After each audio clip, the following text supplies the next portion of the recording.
Is there any chance that Leslie David Baker could judge a pretzel eating contest while we're there?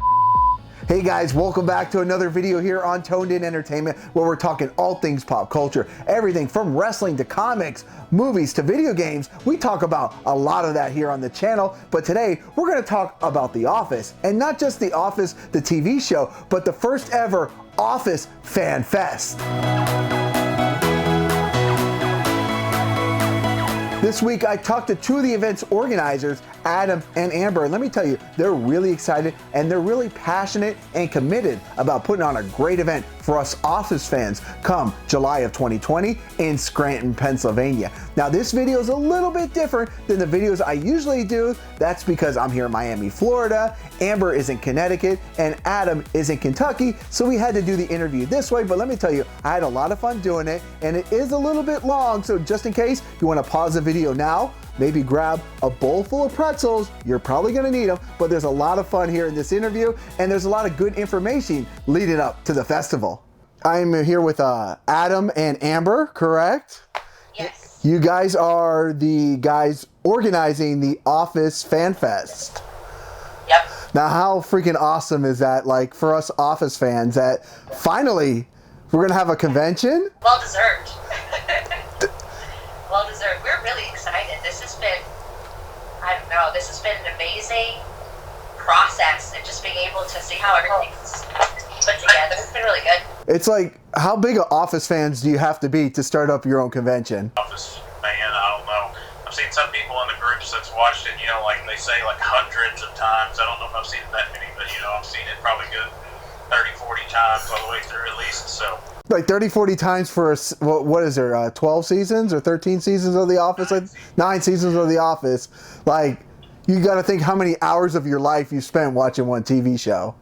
Yep. Well, I think the same with a lot of people. Like, I watched it, you know, pretty solid through the first several times, and then it just became like a background comfort kind of thing. Like, you turn it on and it's just there. You kind of listen to your glimpses. Yeah. Yeah, I think that's the same for everybody. You watch it the first couple times and you're all about it. And to be honest, like, my girlfriend and I, we have it on every single day.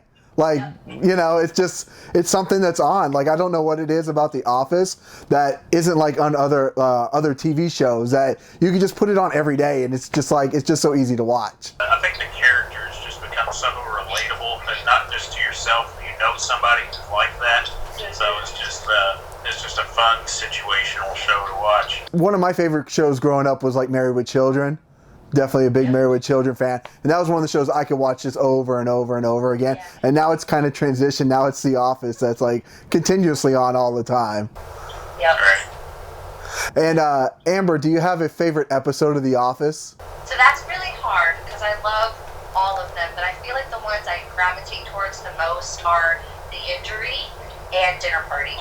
Oh, dinner. Oh my God. Yeah. Dinner Party. Dinner Party is a very awkward episode to watch sometimes. So relatable. Like Jan's bitchiness. I mean, all of it. The awkwardness of just when you're stuck in a situation that's social. Because I think we all go through that like social anxiety piece of it. Like you can just feel everyone's tension. I just love it. Adam, do you have a favorite episode of The Office? I don't know if I could ever say that I have a favorite episode. I didn't watch it through, like I didn't see a single episode when it aired on TV. Okay. I was one of the people that watched it in the Netflix era. And I remember when I did try to start watching it on TV at first, like I just couldn't get into it. And then like, I think the first episode that I watched that like I really enjoyed was the Beach Games episode. Beach Games is a great episode, yeah. Like, with the Voldemort chant and all that stuff, I thought this is pretty hilarious. And then like I got to where I was watching it and remembering it. So that's the first one I remember watching. Yeah, I think I picked up, I remember a lot of people talked about The Office, and like, at first I didn't watch it much on TV. I started watching around like the Pam and Jim wedding. It's when I started watching it on TV. I had like kind of caught on Netflix or whatever watching it. Then I ended up going out and buying the DVDs, catching up to where I was, and then from like the Niagara Falls wedding, from then on I watched it on TV from there. So yeah. I don't think too many people, I mean, I'm sure I'm going to get a comment below that says, no, I've been watching it since the first episode, but there's probably not too many people that sat down from the first episode all the way through. And a lot of people at first, I think at first they thought Steve Carell was kind of annoying and irritating. And I know my girlfriend thought he was completely irritating, and now it's her favorite character, I think, of all time. So it just shows how a show could grow on you. Because I know, like, when we moved in together, I was like, come on, we got to watch The Office. We got to watch The Office. And she's kind of like, and then we watch it, and now it's every single day. And we've got Funko Pops here on the background. And guess what? We already have our tickets and our tickets for the Dundies for the Scranton Superfest coming next year in July. Now we have to talk about that, that's for sure. Now, how excited are you guys to put together this fest? It's a relief that it's finally coming together because it's been such a long process of getting it all set up and putting puzzle pieces together, but I think it's finally clicking together, so it's really nice that it's happening. So. What does the process go like? I mean, you guys don't live in Scranton, is that correct? Correct. So you have to... Connecticut. In Connecticut. Okay, so you're not too far. Too far. Okay. I'm pretty close. And then Adam lives in Kentucky. Okay. So, yeah. I'm about 12 hours from Scranton, Pennsylvania, but... Yeah. That's all right. We're coming from Miami, so, hey, we're coming from all around the country for this thing. On stages, we were kind of trying to figure out where we wanted to place the convention, and we had made a poll at one point in time and gave some options, but we felt like with the show, like supposedly being in Scranton, it kind of had the novelty, and then you have local businesses that are mentioned on the show that people's going to want to visit and stuff like that. So,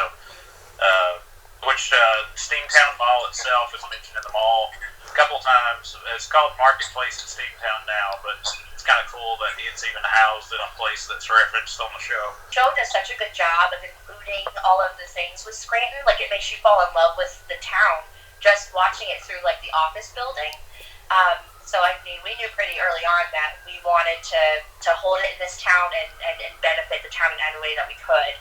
So, I mean, it's been amazing. The whole town, like, rallies around the show. And, I mean, we went in October to go visit with different businesses and get stuff in line for the convention. And everyone just, like, they really rally around the show. No, that's really cool because my girlfriend and I were talking about this the other day. Like, we actually went to Roswell, New Mexico last year during the Alien UFO Festival.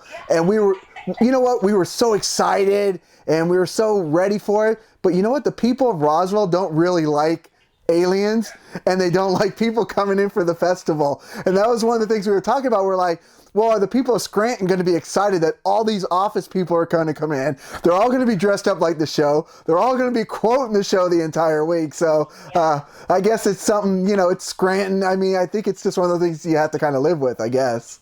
Yeah. Yeah, well, there's a lot of people there in Scranton that's excited. Like, there's people there that live, breathe, eat the show, like everybody else does. But then, like, one thing that blew my mind is when we talked to the owners there at Fort Richards, like, one of the guys said he's never watched it before. And I was like, how in the world is that? That doesn't make any sense. So what kind of events are you guys coming on? I know you've got, you've had a couple of announcements. Obviously, as of this recording, there were still tickets for the Dundies available. Is that correct? Yes. So people need to get their $25 tickets. Yeah.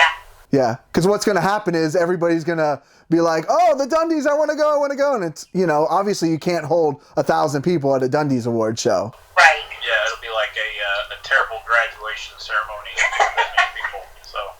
Yeah. Yeah, you want it to be fun in the end. Yes. Yeah. Yeah. We have a lot planned for it. I'm not sure, like, how much detail you want to go into it with that. But, I mean, this is going to be, you've watched the episode. I mean, we're really planning Right. some awkward, crude fun. More awkward than Bushiest Beaver Award? We have 300 tickets that we're selling for the Dundies. So Okay. We'll up on stage, to get there. Some people, we may just, like, bring it around to their table and, like, hand them out that way or as you check in. But we're going to try to make it a very interactive event, and we're going to have to sit down and we're going to have to build on top of, the awards that you hear about on the show.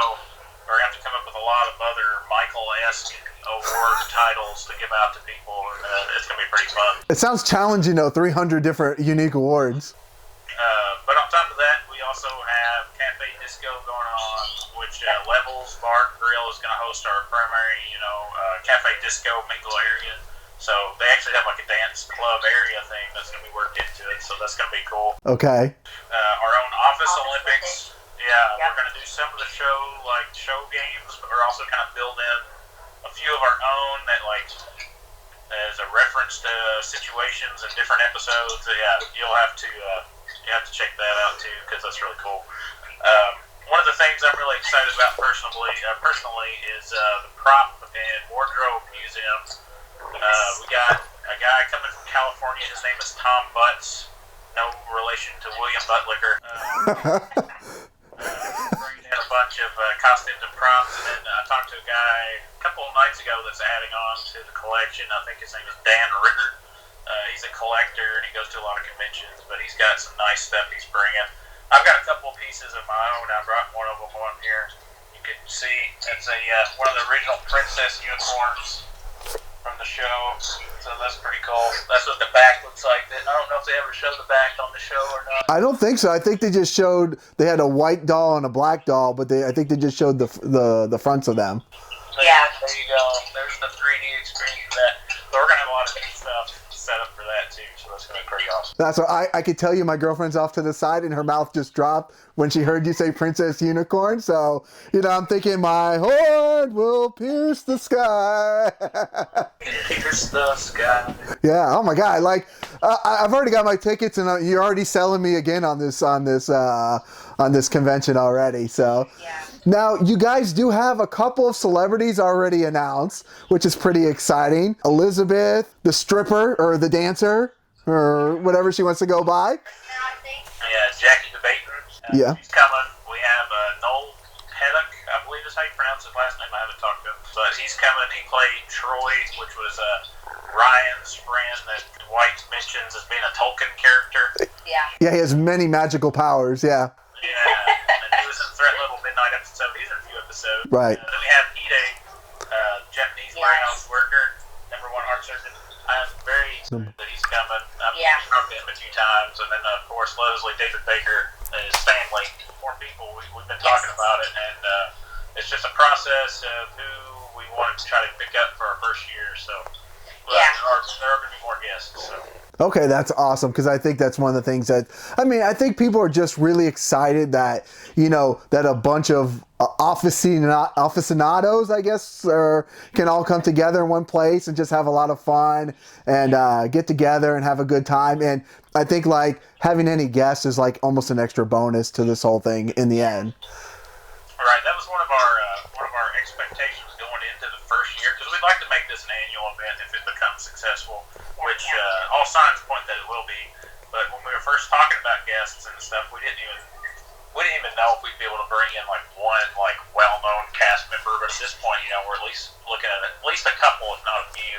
Yeah. And then some of these extra characters that they may not have been a primary role in the series, but still people love their character and like seeing them on the screen, get to meet them in person, so that'll be cool. I've been to several Comic-Cons, and you see Oscar and Meredith and Creed. Kevin gets around every once in a while, and so does Stanley. But I think you're not going to see maybe Troy or Elizabeth doing Office stuff. So I think it's kind of really cool that the real Office fans get their opportunity to have a meet and greet with them, maybe get an autograph. I don't know what all you guys are planning for them, but I still think it's pretty cool that I think every character, main character, or even a character that was on 2 or 3 episodes has some kind of connection with anybody who's a real Office fan. And that's one of the things that we were saying, because people that are going to come to the convention are going to be the real super fans that we talked about in the beginning. We watch this every day. This is a lot of our antidepressants. This show has helped people get out of depression and stuff. And we were saying even these smaller characters, people are going to be excited because this is who we listen to every single day. So this is going to be really good opportunities. And not only that, but you're going to be surrounded by other people who are just as obsessed with the show. And we're doing all of these amazing nostalgic events that we saw, these characters do throughout the seasons, and it's just giving everyone an opportunity to be a part of it, and it's really, really cool. I've already thought tomorrow morning I really have to get up. I'm gonna hit the gym because I really want to win a gold yogurt cup in Flunkerton, So I'm really gonna go for this one. So everybody who's watching this video, watch out, because I'm going for that gold yogurt cup. That's for sure. Now, if we keep it it's set up the same way that we're thinking with Office Olympics. It's going to be like a multiple event kind of timed thing. You're going to have your winner per group, but we're also going to have like our Office Olympic winner over the weekend. Whoever's got the best time over the weekend. So there will be like an Office Olympic champion. So nice. So that's what you're going for. People are going to have to watch out. Is there any chance that Leslie David Baker could judge a pretzel eating contest while we're there? I don't know if you guys have thought of it. I just thought of it right now. There are 2 pretzel vendors already in the mall. Of course. I'm sure he's going to be happy that weekend. Accommodate his need for just going to make sure you have all the toppings available and you guys are good to go. Now, I saw some people, because I'm following you guys on your Facebook group. I'm following you guys on Instagram. And what is the price of the tickets if people want to come to this convention? I know it's a 3-day pass, and is it $80? Was that correct? 80 is the general admission weekend pass, which is all we have left now. We had VIPs that granted you, some bonus stuff. Those were $125, but those sold out in like the first 15 minutes of tickets going on sale. So those went super, super quick. But yeah, the rest of the passes that we have left, they're $80 for the weekend. It's Friday, Saturday, Sunday, all day. That gets you into the convention. You get to buy stuff from the vendors. You get to participate in Office Olympics, Cafe Disco. We're probably going to have some screenings of some episodes going on. We're going to have trivia contests. We're going to have Q&A panels. We're going to have all kinds of cool stuff going on. So it's funny, one of the things I saw on the Facebook group chat the other day, and I'm just going to put this out there, was people were kind of complaining about the $80 price point for 3 days, and they're saying, oh, it's going to take an arm and a leg to go, and I'm like thinking, well, wait a minute, it's in July, okay, and if you go to a Comic-Con, it's like $50 a day to go. I mean, $80 for 3 days, I think that's a really good deal, especially if you're a real Office fan. I think $80 is kind of a steal. Right. Yeah. I understand both ways. Like, I want to try to keep it at a price that everybody can go that wants to go. But at the same time, this is our first year. We don't have the bank accounts of like a major Comic-Con or anything like that to dip into to get to these guys. So all the money that's coming in from ticket sales or anything that we sell is going directly into funding the event and like bringing in, like Leslie David Baker, who we at first never thought we'd be able to get somebody like that. We're bringing him in, and then plus other guys. So everything that we sell is going directly back into the funds for the event. And then what we've been saying all along too is like none of us staff members are making like a dime off of this profit funds. Anything that we have as a surplus at the end of this, we're going to plug back into the next convention and make it bigger and better. People don't want like Rainn Wilson this year, and that's just something out of our league for first year. But you never know. Year 2, if we sell out, we do well. Who knows? We might be able to get a Rainn Wilson to come. I don't know. Yeah, I think Rainn Wilson is even difficult to get to like major conventions, let alone definitely a startup thing like you guys are doing this year. I mean, a lot of these actors, they're busy, and it takes thousands and thousands of dollars to get them out. And I just kind of want to reiterate that we are just working people. Right. We have families, and all of this stuff that we've been doing, we've been paying out of pocket. So yeah, and then with the 3-day passes, people can come and go as they please. We're trying to open up different venues to make it big enough for everyone. And I mean, it's gonna be really cool because people can relax and still go sightseeing and see all the amazing things that Scranton has to offer and all the different restaurants mentioned in the show. So I mean, the whole weekend is gonna be packed. You're gonna be able to take it as slow or as fast as you want to go. And I think it's gonna be really amazing for everybody. And you know what? Shout-outs I want to give real quick is Jeff D'Angelo. He's a local artist there that's going to be helping us out. Yes. He is like a fantastic artist. They did a rat party back forever ago, and he did a lot of the display back for drop stuff for that. So he's going to be working with us. He's going to be decorating them all. And then also Levels Bar and Grill is a big bonus to us because we're getting to use them for Cafe Disco as well as housing our Q&A panels because we went from having a very small space that would have excluded a lot of the guests from being able to see the Q&A to like expecting it to like the size of the room down to 1,000 people. So if it weren't for them, then our seating for Q&A would be terrible. So that's why we were able to even extend our VIPs like another 25 tickets and be able to accommodate a lot more people that way. So both of those groups are awesome. Yeah. And Poor Richards has also been a huge supporter of us too, so that's been pretty cool. That's nice. I think a lot of people are excited to definitely. I think everybody's going to have a drink at one point at Poor Richards throughout the 3-day weekend. It's a very small. I'll say it's a very small bar. Like it's attached to a bowling alley, I believe. It's like in the front there, but that place is going to be like crazy busy that weekend. So I've already walked a couple of times. So. Yeah, there's going to be plenty of cosplay people going in there, and it's just going to be. I was this close to being Dwight for this video. I could not find a yellow shirt in my closet. I had glasses. I had my hair parted for sure, and I couldn't find one. So I was like, I can't get a shirt. So. It's all good. You save it for the convention. Oh yeah. Yeah. It's gonna be fun. Big cosplay contest too there on Saturday. So. Yep. On Saturday. Okay, that was actually one of my questions. My girlfriend and I were talking about the other day. We were like, okay, we bought our tickets. We're going. How many outfits does one person need throughout the weekend? Because you've got 3 days, you got the Dundies. Is there anything else? I mean, how many office cosplay outfits should the normal person think about coming in? I don't know. I do cosplay when I go to other conventions. I go to Dragon Con in Atlanta, which is a really big convention every year. And I dressed up. I think I didn't do many this year, but last year I think I did like 4 or 5 different cosplays over the weekend. But this one, I'm going to be helping run and stuff, so I don't know how much I can dress up. I really want to know, but yeah, the more the better because it's just going to be awesome.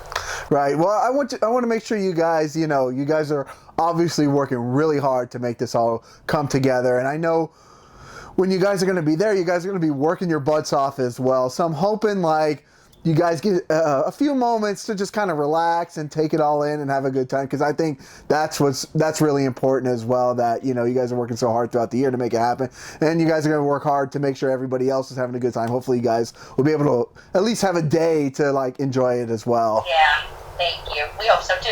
Yeah. I'm just so excited for it. We were trying to look up our ticket orders here lately just to see where everybody was coming from, and we have, I think if I counted correctly, we have 33 different states of people that are coming out of 50 states in the United States. There's 33 states represented coming to the show, plus 2 separate groups from Australia that are coming. So that's pretty hardcore. Yeah, we also have people coming from New Zealand and Canada. Yeah, it's pretty big. Now that's pretty big commitment. And hey, you've got 2 Floridians for sure. At least comments. So I'm sure there'll be a lot more coming. So yeah, when we decided, last week or so, when we were like, okay, we're gonna set some time for vacation. We're gonna go to this. Like, we're huge Office fans. Like, how can we not be at the first one? Like, we have to go. Right. I'm excited. Is there anything else that people should know about this convention? Like what to expect? Any questions that maybe people have been asking? Maybe we want to answer right now for them.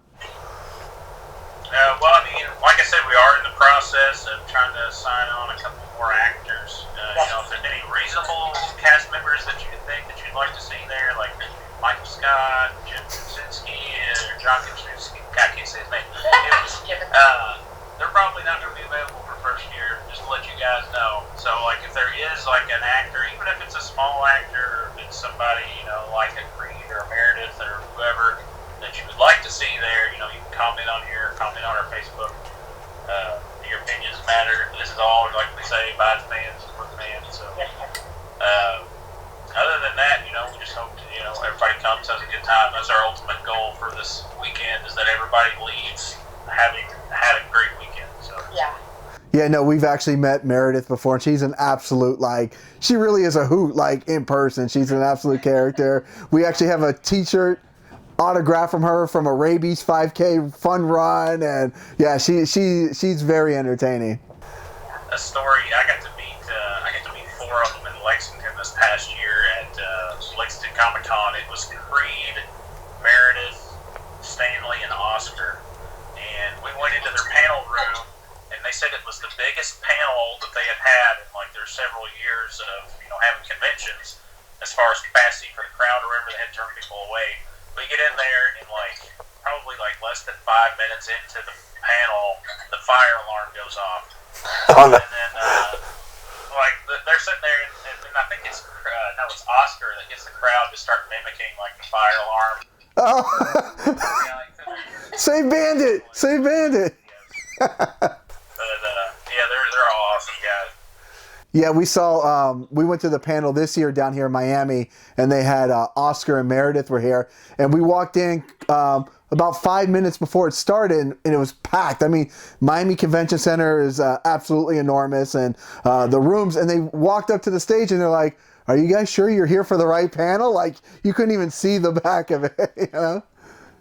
But no. Caught on. It's definitely caught more fans, which makes me really happy because it keeps the show alive, so that's been good. Yeah, definitely. And then I'll also say, you know, we're also working on, like Adam said, we're working on getting other actors and talent, but we're also working on other events to go into the event. So we have some things up our sleeve that we're working on that we just can't quite announce yet, but they're going to be really awesome, and people are definitely going to want to participate. So, I mean, everything we're doing, we're just trying to, it's, you know, it's very involved in getting people doing stuff. It's not just, you know, people standing around watching. Like, this is going to be really inclusive. So it's really cool. Right, I think that's very important because when people go to conventions, like, the last thing you want them to do is be bored. You know, standing around like, oh, I looked at the, you know, the 50 vendors that are here. Now what do I do the rest of the day? So I think it's definitely important to have stuff going on throughout the day. People, you know, at the end of the day, you want people to talk about the experience at the end of the day. And you guys are so passionate. You want everybody to have a good time as well. Yeah. And that's been our goal from the start, is we want this to be an actual experience for people, not just, you know, a shopping trip. So. Yeah. That's very important because there are some cons that we've gone to. We've literally walked in. There's nothing to do. We bought a magazine or a comic and we've walked out, you know, an hour later. And that's definitely the last thing you guys would want. Yeah. Another thing that people can comment on too if they like is we're trying to come up with some fan-led discussion panels or things that we can put on the stage in the mall. We had a couple of artists, like musicians, contact us, and they're like, "Hey, we'd really like to perform on stage." And they sent us clips and stuff. We listened to them, like, "Man, these guys are great." So we have a couple of musicians that's going to be performing for us. Possible third one if we can get them locked down, and they're a big reference from the show too. But hopefully we'll get that worked out. But yeah, if there's, I was thinking maybe like a Scranton Strangler debate. You know, like who is the real Scranton Strangler, and then having a character roast where people can come up and roast their favorite or least favorite office character or whatever. I think we know who the real Scranton Strangler is. We have fights about this in our group. Did Toby come into the office with blood splattered on him? And, you know, I mean, just think about it. Yeah. When they're playing There's Been a Murder in Savannah, and Creed walks in, and he runs back out to his car. I mean, there's a bunch of little details. I'm really thinking it's Creed. They catch him hitchhiking on the side of the road when they're going down the road on the bus. Yeah, no, it definitely could be Creed. It could be Toby. I guess it's open for interpretation. And hey, I think that sounds like a great panel that could have a lot of fun because I'm sure there's going to be other people thrown out there too that you have no idea. You know, not the average pick. Yep. Yeah, this is a question that tears families apart. Hey, I'm welcome to hear any wrong answer that they have. Yeah, the more weird, the more wrong it is, probably the more passionate they will be about their choice. Because everybody could pick Toby and Creed and just be like, it's Toby and Creed, obviously, but, you know, what if it's Kevin, you know? He had a big pot of chili. Who knows what was inside the pot of chili at the end of the day? Right. He could have just been playing dumb all along. That's true. That's true, because if you've ever heard him talk on the commentaries, he's like a super intelligent guy. Right. He invented the Clevin. Let's not forget. Yeah. Clevin will get you home by 7. Is that what it was? Yeah. Well, guys, thank you so much. I mean, I don't know if there's anything else you guys want to focus on. Maybe the website, the Facebook groups, the Instagram, where people can look you guys up at. Yeah. Our website, Office Super. Office. Yeah, I gotta remember these because they're all different. OfficeFansFestival.co, not com like com. It's just .co. Yep. And then our Instagram, Office Superfan Fest or Festival? I think it's Fest. Okay. And then the Facebook, see, it's all different to confuse you guys, but Office Superfan Festival is the Facebook, so. Yeah. Yeah. All right. Well. Name change at one point, so it all got a little Yeah. at some point, but. Yeah, because when I first started following you guys, it was, we talked about it on a Facebook chat the other day. It was Dunder Mifflin Con. And I'm like, oh, I know. Yeah, NBC, I'm sure, is going to be like, da-da-da-da-da. So, yeah. Yeah. That's okay. The Office, I mean, everybody gets it. They know what it is. So, and what I'll do is I'll make sure I put links to your website, to the Facebook group, to the Instagram, all down below so anybody sees the video can do it. And we'll definitely be posting this. Yeah, exactly. Yeah, down there we'll be posting, and we'll be posting it out on the Facebook group chat so people can see it. If they have any questions, maybe we could do another one leading up to the event. And when you guys have more information, we could definitely follow up. And if you got any big announcements, you know who to call first, and we'll make it happen. All right. All right, thank you guys so much. And guys, if you haven't already, go out and buy those tickets. I mean, it sounds like it's going to be an absolute blast. And people complain so much that there isn't an event for me, there isn't an event for this. If you love The Office, you have an event here. I don't know what you're waiting for, but let's get those tickets. Let's get dressed up. Let's have a good time. I'm getting goosebumps thinking about it right now. So we're ready to rock and roll. Almost gone, so make sure you grab those if you're going to go. So. Yeah, the Dundies, because everybody's going to come by and say, I couldn't get tickets to the Dundies. Right. You have your chance. We got ours. We'll be there for sure. Awesome. Thank you so much. We appreciate you. All right, guys. Have a good night, and we'll see you guys later. Bye. All right, bye. All right, guys, so I still have a few pretzels left, so I think I did pretty good. Now, what do you guys think about this interview? I hope you guys liked it. I hope there was a lot of useful information. And if you guys have any questions about the Office Fan Festival or want to get tickets, I left a link to their website and their Facebook page below. So make sure you hit them up and definitely check out this fan festival. I think it's going to be a lot of fun. All right, guys, make sure you subscribe here to Toned In Entertainment for future videos. Subscribe to the channel. Do it. Go now. Do it now.